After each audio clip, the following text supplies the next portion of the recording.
Welcome to an hour of HealthMade Radio. HealthMade is a community for natural health seekers where we educate people about common health conditions and share extensive research on the most effective natural health treatments and promote legislation that protects our health freedoms.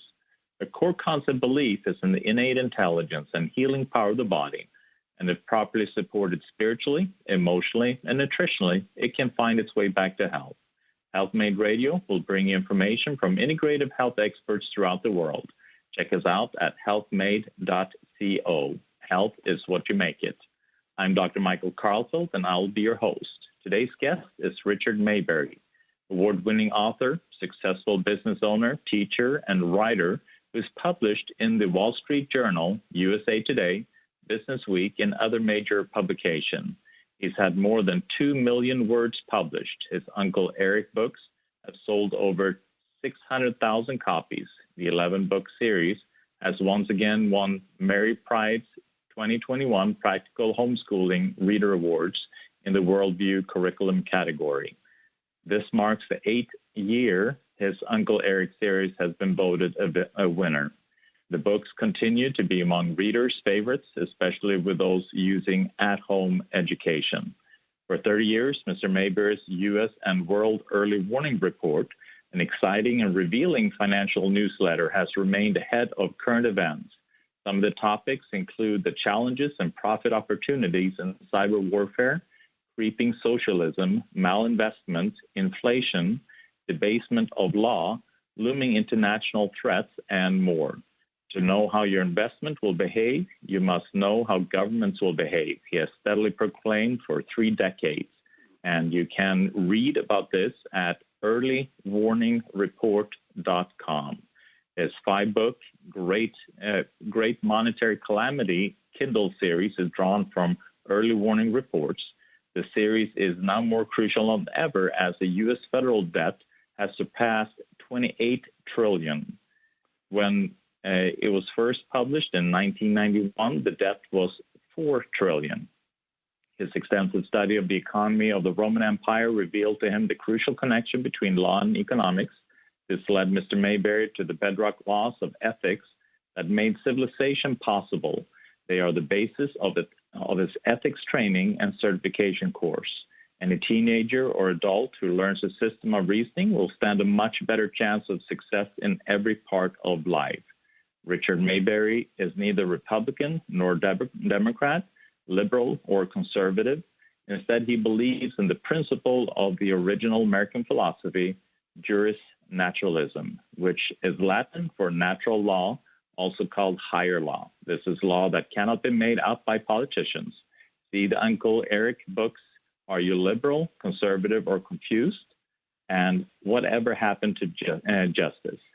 They are must for your 21st century political and economic survival kit. Mr. Maybury, it's such a pleasure to have you on the show, and it is such amazing information that you bring at such a time as this when we really, really need it. Thank you so much. Well, thank you for having me on, Dr. Karlfeldt. And let me tell our listeners how much I admire you. I am so thankful that you are out there giving people medical advice that is not tainted by the political pressure that all doctors now come under. I really admire you for standing up against that political pressure to do political diagnoses of people's problems. And thank you very much for being there. You're a very important person to both me and my wife. And again, thank you. Oh, thank you so much. I truly feel honored, to be in this position, and I think that the more voices are being heard, the hopefully more sane our decisions can become, especially the political decisions that are now being made. Before we kind of get into, and I want to wrap back to that, before we get into the foundation of why we are so messed up right now. Can you give a little bit of a few minute overview of where you see the country is right now and where it's heading? America is no longer America. There was a day when people, kids growing up were educated in the old one-room schoolhouses. There were, around the year 1900, there were about 100,000 one-room schoolhouses in the country. And there was a curriculum taught in those schools. A lot of it was based on the old McGuffey's readers. And they taught the American heritage, the ethics, the ethical principles on which this country was founded. And those are derived from the old British common law. And those ethical principles can be boiled down into 17 words. And they are, do all you have agreed to do, and do not encroach on other persons or their property. Again, do all you have agreed to do, and do not encroach on other persons or their property. The first part, do all you have agreed to do, was the basis of contract law, and the second part was the basis of tort law and some criminal law. And the whole American system was built up for that. Those two laws had been used as the foundation of legal decisions by judges for thousands of years. This was under development for thousands of years. The American founders were not the first to come up with these basic principles on which a legal system should operate. They were actually, a lot of them were lawyers, and they understood all of this. And so the Constitution, and especially the Bill of Rights, were based on those 17 words that were the foundation of the old common law. It's also called natural law, which is a term I like to use the best. And what's happened is that America was really advancing fast in the 1800s. It was a wonderful time. They had a free economy, and poverty was being reduced dramatically. The country was really coming on strong. And then about the end of the 1800s, along came socialism.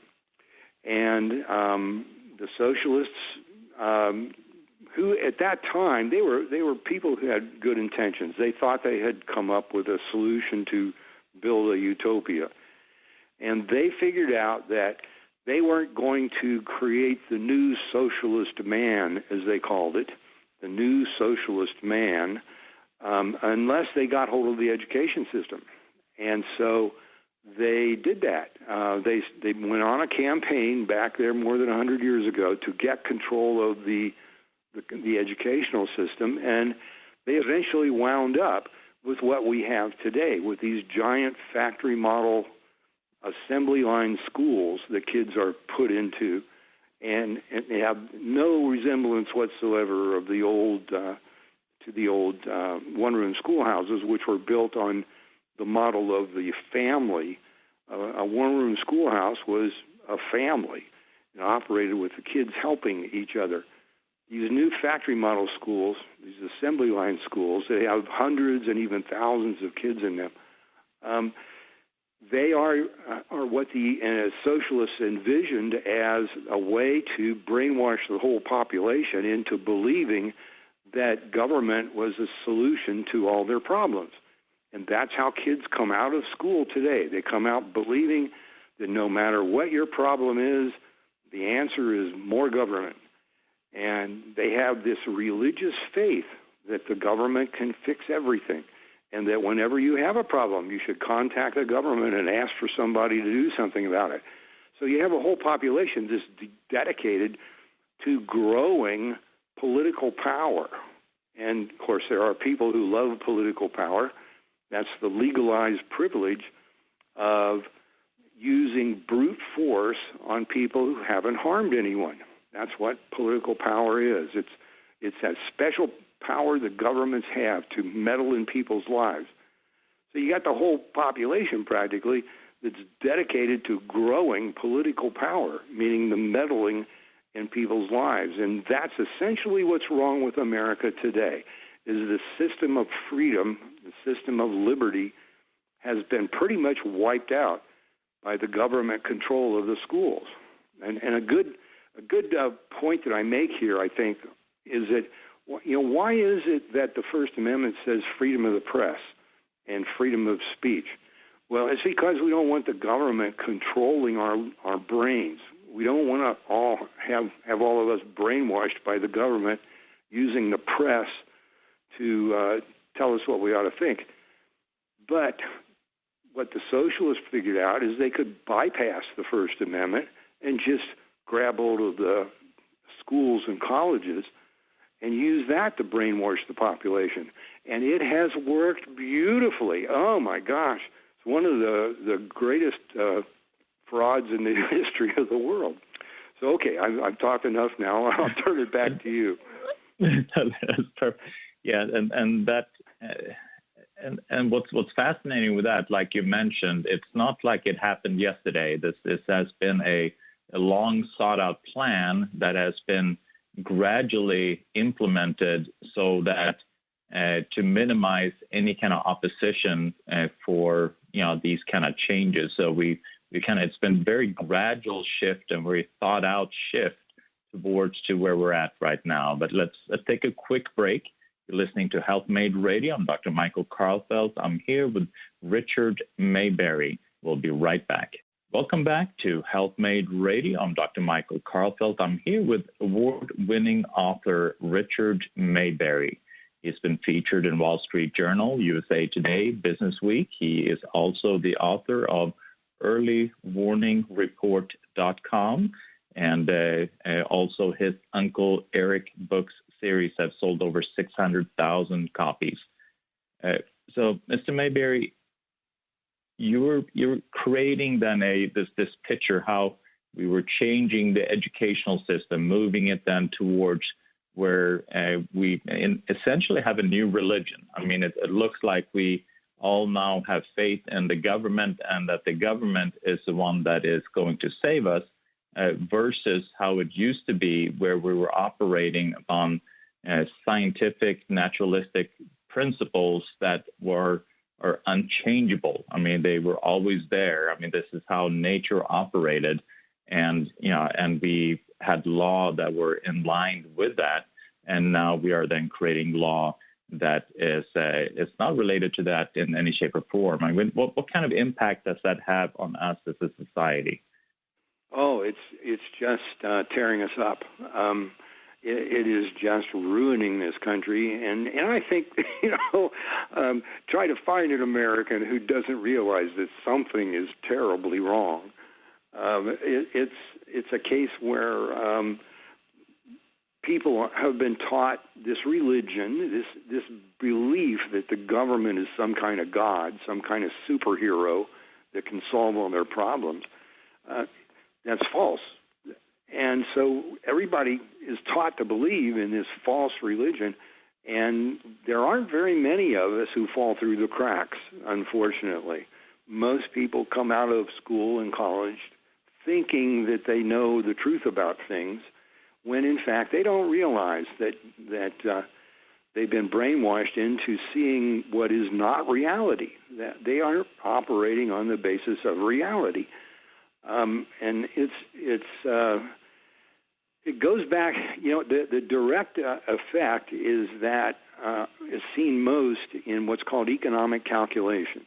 When you go into the grocery store to buy a loaf of bread, you see the bread on the shelf, you see the price, and you say to yourself, now, is this bread worth the price that these people are asking? And if you say yes, you buy the bread. And if you don't think it's worth the price, then you don't buy it. So you have a voluntary choice there. Well, in a free trade like that, both parties profit. Both parties come away with something they value more than they gave up.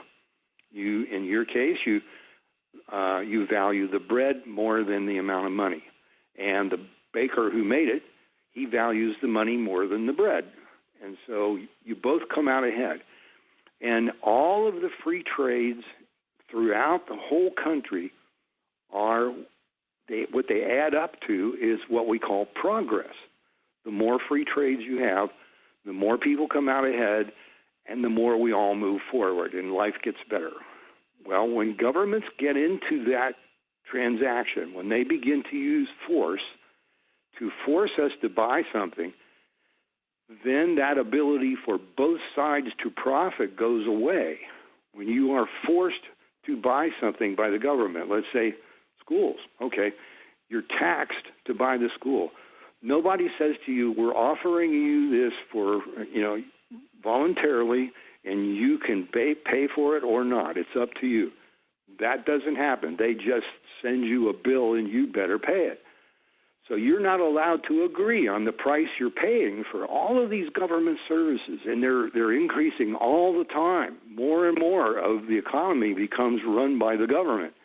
So this ability for both sides of each transaction to make a little bit of profit and move ahead a little bit, that goes away the more government you got, and you at least have one side of every transaction that's likely to be a loss to somebody.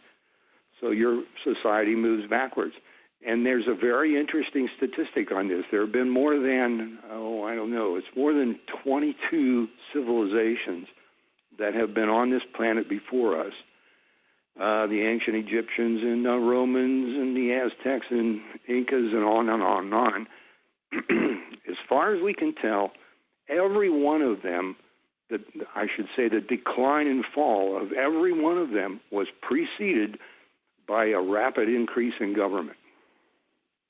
And that's why government destroys economic calculation, destroys the ability for a free trade to produce a profit for both sides of the trade.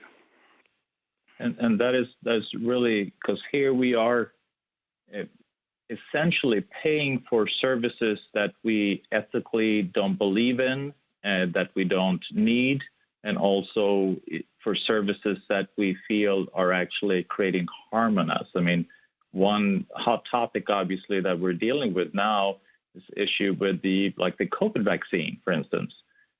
Here we are then being enforced, something is being mandated and forced upon us, and they're using then tactical methods in order for businesses to push this kind of medical therapy on somebody that is choosing not to do it with fear of losing job or fear of not being able to travel, not being able to purchase things that they need to purchase, or go to sports events or so forth. So that is a perfect example of using that force to put people in a place. So we're actually paying our tax dollars are going towards things that have the likelihood of harming us. That's right. Yeah, there's no better example of destroying economic calculation than that. And as you know much better than I do, all of this stuff about the COVID vaccine, I mean, there's no evidence about the medium and long-term side effects. We don't know the medium and long-term side effects because there hasn't been time to do the testing necessary. So this is a really good example of government forcing people to get something for political reasons. I mean, it's a political diagnosis that we're trying to live with here. And, you're right. I mean, this is crazy. This is just crazy. And so whether you then believe in that it is the right thing or the wrong thing, like you're saying in the beginning, the 17 words, obviously, these are violating, our contract law. I mean, because this is not a contract that we are willing to step into, but we're forced into that contract without our rights. So whether we believe in it or not believe in it, we should, as an individual, have the right to us as a being, our physical being. Yes, absolutely. I like to go back and point to the 1800s as it wasn't a perfect time or anything like that, but it was. America at that time was the freest country ever seen on earth, and the economic progress was astounding, absolutely astounding. If you look at what transportation was like in 1800, which is not long after the American Revolution. And the fastest you could pretty much travel long distances was maybe 3 miles an hour on a horse during the rain and snow and sleet and mud. And, it was not a fun thing to be able to travel long distances that way. That's in 1800. You go back, you come ahead 100 years, and you find Americans traveling long distances on railroads, going 60 miles an hour in plush cars that have nice, comfortable seats in them, and beds and so forth. That was accomplished in just 100 years. By people making free trades where, people would say, I'll do this for you if you'll do that for me. And both people on a transaction came out ahead. And all of those cases of people coming out with both profits, profiting on both sides, all of those profits added up to that kind of progress. And then socialism came along. Especially the really big catastrophe was the creation of the Federal Reserve in 1914. Well, it was created in 13 and it's set up in 14. That was just horrible because the government has control of the money. It has these politicians and bureaucrats decide how much money there's going to be and what the interest rates are going to be, and that just contaminates everything. Nobody knows what his money's going to be worth tomorrow morning. There's just no way to know because these politicians and bureaucrats are going to decide how much money there's going to be. This is a horribly socialist thing with the government controlling a huge part of the economy, and most people don't understand it, and that's on purpose. It's a very convoluted system that the Federal Reserve uses, so it's extremely hard for the ordinary individual to keep track of what they're doing to him or her. Again, I think I made my point. Well, absolutely. We're going to take a quick break. You're listening to Health Made Radio. I'm here with Richard Maybury. We'll be right back. Welcome back to Health Made Radio. I'm Dr. Michael Karlfeldt. I'm here with Richard Maybury. He is an award-winning author, and I wanted to just read what William Simon wrote. He's a former U.S. Treasury Secretary, wrote about Richard Maybury's book, the Uncle Eric book series that he does. He says, Maybury challenges the reader to explore the inextricable connection between law and economics, and between economic and political liberty. I can think of no more important subject, and I highly recommend this lucid and thoughtful volume. So, I read your book, Whatever Happened to Justice, and I think that is a must read. I haven't had the opportunity to read all the other books, but I read that one, and I would say that if you want to understand the basis of law and of economics and then also politics, and this is a fantastic book to read for a teenager and up. So, so in moving forward, so here we're talking then about government. They're taking control of the educational system. They're taking control then of our financial system. And it seems, and in the beginning of the interview, you were talking about the educational system where you had everyone was like a family at 100,000 different schools, throughout the country. And these were homeschools, one room, like the Little House on the Prairie. Mm-hmm. And people were connected, family was strong. And now it seems like when we are shifting towards government taking control, we're also shifting away from the family structure, and we are breaking that bond, and that seems to create even more of a confusion and separation from these natural laws that you were talking about, and how we operate as individuals. Oh, yes. When you get into the the other Uncle Eric books, which are about economics, you'll find a lot of information there about what the Federal Reserve actually does to us individually on a day-to-day basis. And it's one of the most nefarious things that any government ever came up with. When they inject money into the economy, the money does not go to everyone uniformly. Some people get a lot of it, some people get less, and some people get none at all. And so areas where the money tends to be more liberally distributed become hot spots. There's a lot more money flowing into lots of different areas. They become hot spots. Businesses see the money there, and they set up businesses there. They produce plant and equipment to fulfill the demand.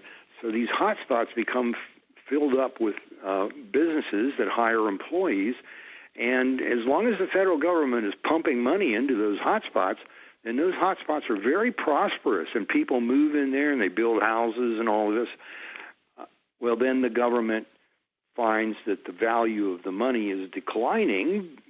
Each individual dollar becomes worth less because there are a lot more dollars, and so they stop for a while, and these hot spots go cold. And then, and this is the key point, the workers that are working there, they've got to go looking for other jobs, and so they get sent, or they go off to various other hot spots that are going to pop up around the country as the government reinflates the money supply. So these people leave those jobs and they go to the new jobs. And then the same thing happens again. A few years later, they've got to move again. And then the Fed increases the money supply and decreases and increases and decreases. And as the Fed goes through this oscillation with the money supply, people are constantly just pulling up stakes and moving somewhere else. So it's not possible to have extended families anymore. I grew up in a town where there were generations of my family, and my parents, who were only in their 20s when they had me, and weren't very knowledgeable about how to raise a kid, they were surrounded by older people who had the experience and could mentor them in how to raise a child. Well, that's all gone now. These large families with older people who have experience that can and that love the younger ones and are willing to spend the time with them and teach them things, those large families are pretty much gone now because everybody's running around the country changing places all the time looking for jobs because of the Federal Reserve's monetary policy. So the Federal Reserve has just demolished family life.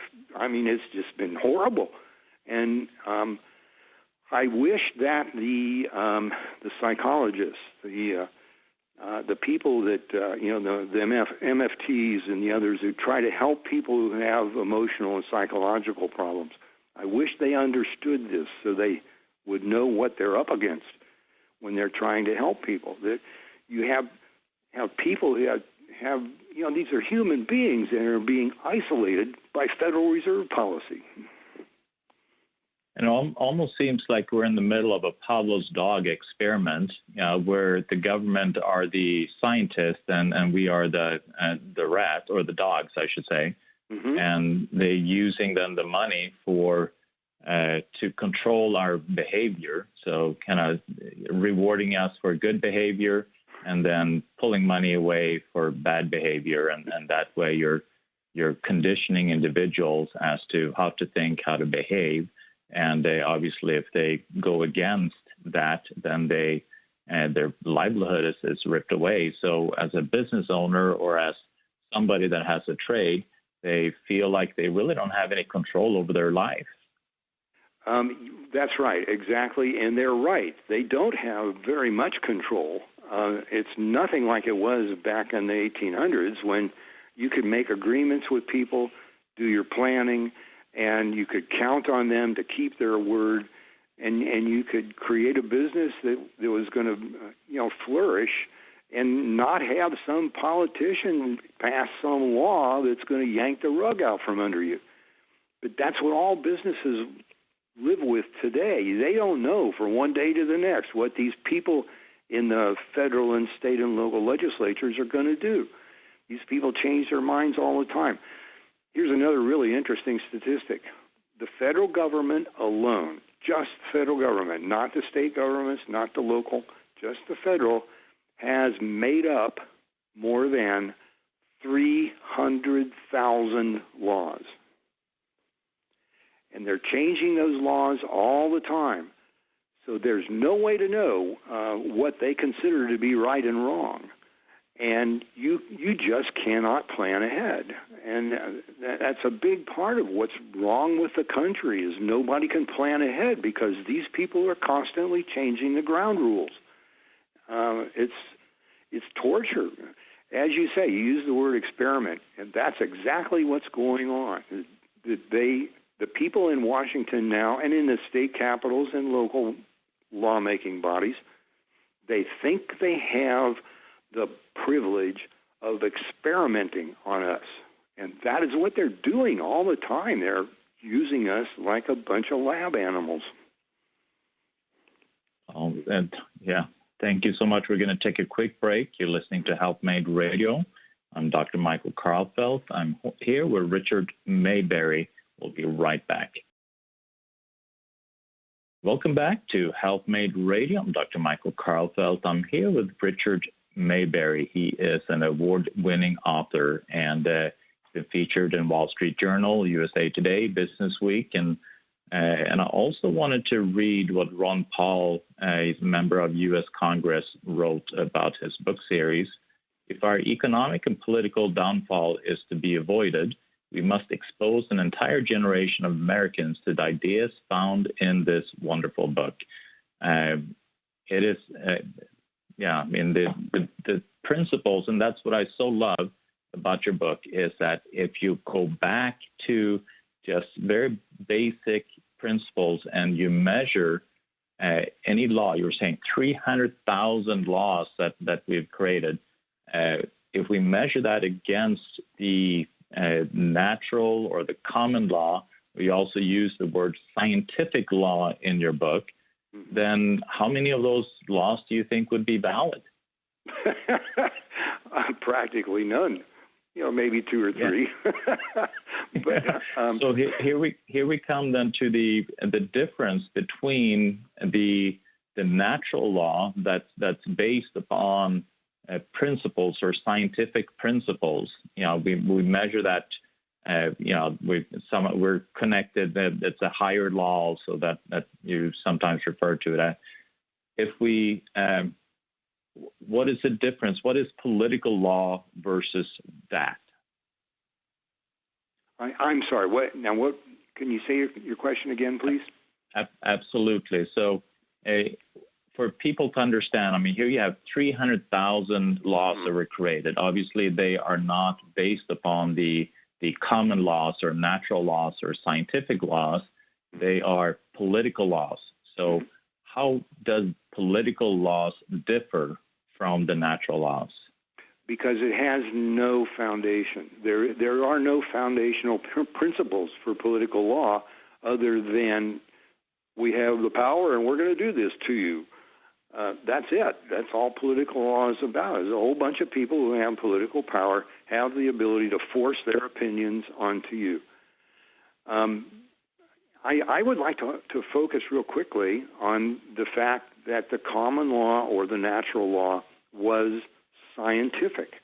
The 17 words on which the natural law was based, which are, do all you have agreed to do and do not encroach on other persons or their property. All of that thousands of years of natural law was built up from those 17 words. You can prove yourself, each individual listening to us can prove yourself that this is scientifically true. You can do the experiment and prove it to yourself. And the way you do this is you memorize those 17 words, and then every chance you get for a week or so, you violate them. And then at the end of the week, you ask yourself, is my life better or worse? Now, I've never heard of anybody who's actually had the guts to try the experiment because it would wreck your life. And you know, the lesson to be derived from that, or one lesson, is that the life you live today, you know, which is admittedly much better than people thousands of years ago or even hundreds of years ago was living, it is because you sort of unknowingly follow those 17 words through most of your life. If you weren't following those 17 words, you wouldn't have any friends, nobody would do business with you, you would have to go be a hermit. Your life would be that awful. But you do live a very good life the way you do because you sort of unknowingly follow those 17 words, a lot at least, without really realizing what you're doing. It's a natural thing. Those 17 words, to me, are in our DNA. Now, how they got there, I don't know. But, you know, every higher animal has a behavior that works for them. Running works for a fox. Swimming works for a fish. Flying works for a bird. And I think those 17 words are the behavior that works for humans. When humans follow those 17 words, well, backing up a little, you know, the fox and the fish and the bird, they can all have the ability to choose not to follow those behaviors. The fox can decide not to run, the fish can decide not to swim, and on and on. But if they do not follow those behaviors, they will not prosper, and they'll probably die. And I think it's the same for humans. You've got a choice. You can follow those 17 words or not. If you do, your life will get better, and if you don't, your life will get worse. And again, if you don't believe me, do the experiment, see what happens to you. And with that being said, you have, so this is the law then. I mean, these are kind of the two basic laws, and it doesn't matter, you mentioned your book, I mean, if you go through cultures, you know, we all have different cultural backgrounds and different religions, but these are two laws that seems to be common among all of these different cultures, civilizations, religions that we all can follow, because it seems to be coming from a something higher and bigger than us. That's right. There's a book, I wish I could remember the name of it. It's by a man named Bruno Leone, where he researched the legal systems of cultures all around the world, and also in time as far back as he could go. And he found that that's it. I mean, they all eventually hit on those two laws as a way of setting up their legal systems. And they're, you know, you might call it customary law is what it becomes in most cultures until they get a big government that decides to change it all and you know, wipe out this natural system. So well, anyhow, go ahead. Yeah, and I can't remember who was it said, but one of the things, in order to be able to drive a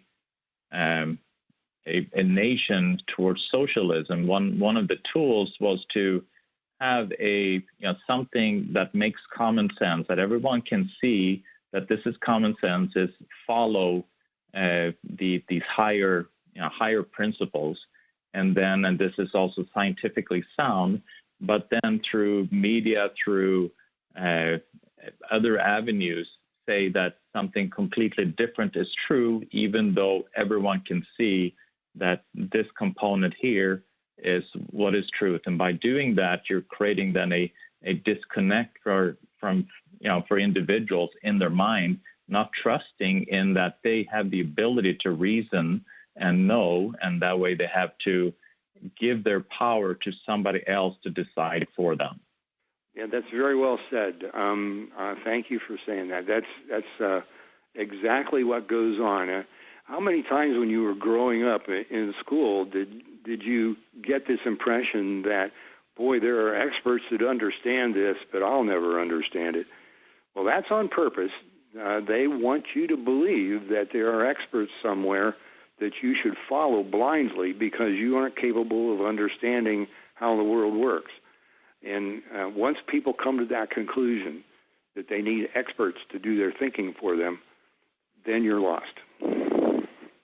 And then with what's going on in the world now, you have these then so-called scientific experts that are using, they are saying things that seems to be opposite from common reasoning, but because it is opposite, then we remove our common reasoning ourselves, and then also they are then using force, meaning that the scientific community, they are being pressured. There's force there that the ones that do not align with this opinion, they are then being ostracized or financially gone after. So it's we're wanting then the freedom of speech for scientists and doctors, but it seems like we've lost that because of force that are being applied to them.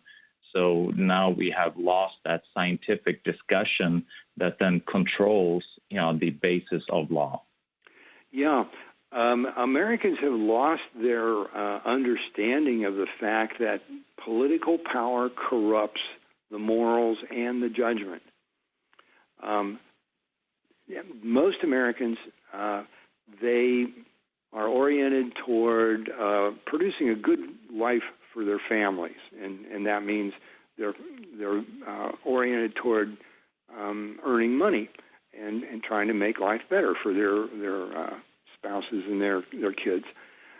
And they have no feel for what political people are like. They don't meet very many of them. They don't study the real behavior of governments. They don't really know what's going on, what's driving all this. But there is a type of person. The political person is someone who wants the privilege of meddling in other people's lives. They think they know what's good for you, even though they may not even know your name. They think they know what's good for you, and they're going to make up a law to make sure you get it good and hard. And so we have this, the average American there's this terrible disconnect where he does not understand the true nature and behavior of government. He has never thought about political power. He doesn't even know what it is. He can't define it. And so he's being bombarded by this force that's ever growing, and he really doesn't know anything that's really being done to him. And all of that, of course, is on purpose. An interesting point here, you've used the word science a lot here, which is very good. The way the socialists slip this plan into our culture is by calling it scientific socialism. If you go back like 130, 40 years, it wasn't called socialism, it was called scientific socialism. And that legitimatized it. The average person figured, oh boy, we're going to have a society that's run by scientific principles. This sounds great. So that piece of propaganda is one of the most successful in all of world history. And with science, if it operates correctly, in order to be able to drive it forward, it needs to withstand the criticism of all the other scientists out there that can then have the freedom to argue against it. But if you remove that freedom to argue against it, and also you use financial means to drive certain science forward, you lose what is truly science. That's right. You've got to have free discussion. People have got to be able to speak their own minds, and that is going away fast in this country. In medicine and everything else, you're expected to toe the official political line, regardless of what you know is scientifically provable or not. I think there are a tremendous number of medical people in the country now that are going through absolute emotional hell because they're being forced by government agencies to give advice that they're not very confident about. And I'm 75, so I have a lot of doctors, and I talk to them about this, and I can see a tension in them that I've never seen before. They're scared of the government. They're scared of disagreeing with the government. And so if you are then manipulating science, how that is being brought forth, and obviously if law is supposed to be based upon science, by manipulating science, you can then create law that seems sound, but it's based on faulty principles. And because then law that are based on faulty principles, that is then going to impact our economic system in a very horrendous way. Because it seems like in your book, you're creating a trail of first, God or higher principles, and that creates the science, which is science is science. I mean, what is, is. And then you create law from that, and then the law is what determines the economics within the country. That's right. Mm-hmm. It's well said. So one point I just wanted to, before we wrap up, is that you're talking about the Federal Reserve controlling the money, and then also now we surpassed $28 trillion in debt. So obviously, if we as individuals felt like we had any control in money, I would assume we would have stopped spending by the time we got to that high of a credit card balance. Who do we owe this money to? You mean the federal government's debt? Yeah. Right. The bondholders. People loan money to the government. The government gives them back a bond that says that you'll be paid so much in the future plus interest. So those are the people that are holding that debt, and they are the people that are essentially being swindled by the government's inflation of the money supply. The government borrows $1 that's worth one loaf of bread, and in the future it hands you back $1 that's worth one slice of bread. And that's essentially what inflation's all about. They keep printing more money. That's why counterfeiting is illegal. If you print a whole lot of money and throw it out there, then the value of each individual unit of the money declines, and the government has given itself a monopoly on the legal privilege of printing money, and they do it. I mean, who wouldn't print money if he had the legal privilege of doing it? And that's what governments do. They all do that, and it's a way of swindling their bondholders. And I don't know, what can I say beyond that? Go ahead. I agree fully. Yeah, I mean we're paying into Social Security, so they create this fund and we pay into it, and that is the money that they're using that we are supposed to get later on. So they're using the money now, and we're supposed to get the money later on.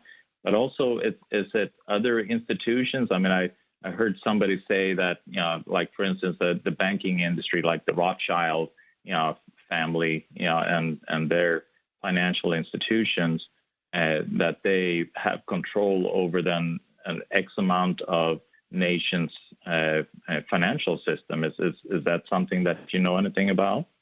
Well, yeah. There are people in the world who, when governments decided to go wholesale printing money for decades and decades, centuries even, and there were people who were in a position to profit from that, not because they planned it that way, they just happened to be there.